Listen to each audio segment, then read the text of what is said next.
Hi guys, I'm Jazer, I play the piano. In this video, I want to share with you the biggest mistakes I've made in 18 years of learning and playing the piano. After watching this video, my hope is that you will get some insight into how to learn this instrument faster, what you should do, what you shouldn't do, so you can save time, play the pieces you want, and have an enriching and motivated piano experience for years to come. Before we get into it all, make sure you like and subscribe to this channel to stay in touch with more of these free piano lessons and tutorials. Mistake number one is not learning enough pieces. Here's what you need to know about learning piano. If you want to keep things interesting for yourself, if you want to stay motivated and learn for years, you're going to need to build up a decent repertoire of pieces to practice and play. One of the mistakes I see a lot of people make is they work hard and learn, let's say, 4 pieces, and then they just stop learning new pieces and they play those 4 pieces for the rest of their lives. You're going to get bored of those 4 pieces if you're one of these people. But why do people only learn 4 pieces and then just stop learning new stuff? The reason is because, and this is especially at the beginner journey, learning each new piece takes a really long time. Here's the thing you need to know about learning new pieces. The more pieces you learn, the lesser time it takes to learn each new piece. This is because with each new piece that you tackle, you're learning different transferable skills such as techniques, key signatures, chord patterns, melodic patterns. Over time, when you build and learn all these skills, you'll be able to learn each new piece with much less time because you have all this experience going into a piece. In the past, I would used to take 3 months to learn, for example, a simple 3-minute piece. Let's use a simple example.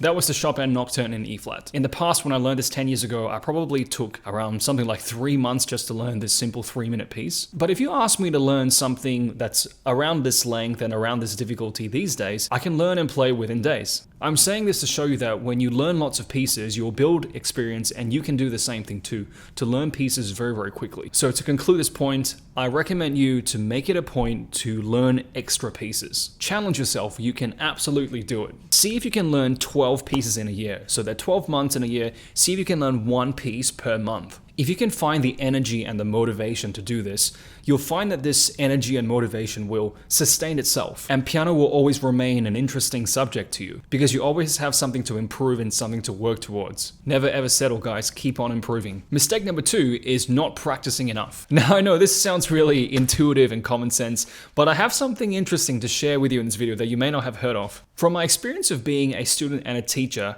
I think we're not completely honest with ourselves when it comes to practice times. When I was younger especially, when let's say I wanted to practice for 60 minutes, and when the clock reaches, let's say 50 minutes, I'll sort of count that as, oh, I've already done my 60 minutes and tick myself off and think I've finished for the day. Piano is a very self-driven endeavor. It's very different to, let's say, in sports training. I want to share with you that I personally play badminton and I go for badminton training. And during my training, my coach is able to give me exercises and make sure I stay accountable to those exercises. For example, if he asks me to do 4 sets of 20 push-ups and he's standing right there, I kind of have to do those push-ups. But in contrast with piano, a lot of the times we're just practicing by ourselves and no one's really there to check what we're doing or how we're doing. How much you train or what you train during your piano practice sessions is entirely up to you. So no one really knows if what you're practicing during your practice sessions is actually helpful for your improvement. The thing in my sport training is my coach is always there to basically isolate the weak areas and try to improve in those areas. But in my experience of observing students and observing myself practice as well, we don't really like working on our weaker areas. We like to do things we're good at. For example, to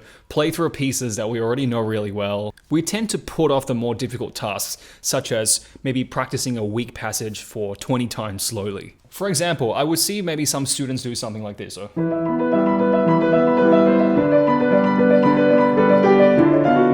Okay, let's say they mess up some part like that when it's meant to be.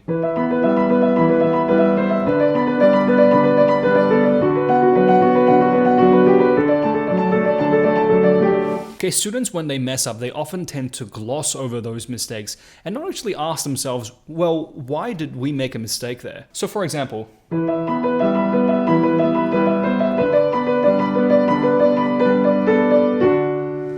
I want to encourage students when they're practicing and when they're making mistakes to actually ask yourself, what actually was the mistake part about? What was the exact connection point that things fell apart? We're going really, really detailed, like within the bar, within a chord shape. What is the exact part that we made a little error that we didn't intend to? Try to isolate that part and try to work on it. Mistake number 3 is not spending more time on music theory. Have you ever had this experience of learning a piece of music and seeing all the notes on the page and just feeling like, wow, these are just a whole bunch of really random dots? It's like you're just blindly following the instructions without any deeper understanding of what's actually going on in the music. Now, without going into too much detail, this is why we need music theory, because music theory will allow us to actually understand what we're playing. When you understand what you're playing, when you understand this music system, you actually learn each new piece with a lot more speed. Here's a language example to talk about what I mean. I want to put 5 words on the screen here. Please read this sentence. Now, if I wanted you to memorize this sentence and write it on a piece of paper, would you have any issues with that? Now, quite likely, if you've understood everything I'm saying in this video and you can read and write in English, chances are this sentence is not too difficult to memorize. I want to eat fruits. You can write it out pretty quickly. But what if I asked you to memorize, let's say, this one? Or let's say this one? Or let's say even this one? So these 3 sentences are translations of the previous English sentence. Now, chances are some of you will know some of these languages, but try to look at one that you don't know how to read. Let's say I now asked you to memorize this sentence and write it on a piece of paper. Would you think that's easier or more difficult than the English one? Well, obviously it's more difficult than the English one because we don't know this language. So just FYI, this is Mandarin, Chinese, Arabic, and Russian. And to see and observe a language that we don't understand, it might feel a little bit random, right? It's like, why does that character go this way? And why is it grouped together like these? These are some of the questions you might be wondering as a biased English speaker. So if we go back to music for a second, I think trying to learn lots of piano pieces without properly studying music theory is kind of like trying to memorize all these different languages without studying the language itself. You can kind of scrape by, but it's a lot easier and much more meaningful if you simply study the language. To understand its alphabet system, to understand how the grammar works, to understand how the vocab works. All these skills will help you to make sense of the language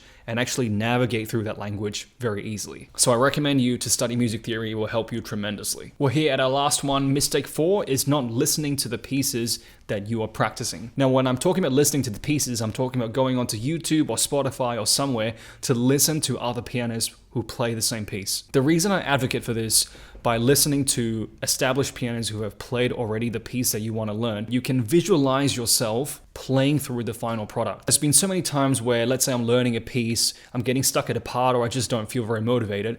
I simply go and just listen to a professional pianist play that piece for 3 or 4 times, and I start to get into this space of, oh, this is what the finished product sounds like. It starts to really motivate me. I can visualize what the finish line looks like, and I just go full speed at finishing the whole thing. Listening to a piece that you're practicing also helps you to spot out the mistakes that are happening during your practice sessions. So for example,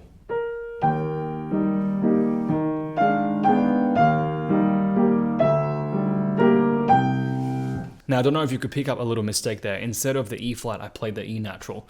Now, if you were to hear the nocturne in E flat quite a few times, you would pick up these little things that, let's say you accidentally learned that part as E natural instead of E flat. Listening to the piece a lot will help you to be your own teacher and correct your own mistakes when you're practicing. We have come to the end of this video. Which of these mistakes can you relate to the most? Let me know in the comments. Let me also know if you have any other piano related questions. 90% of this channel's content comes from your questions, so ask me below, please. Remember to subscribe, and I'll catch you in the next video.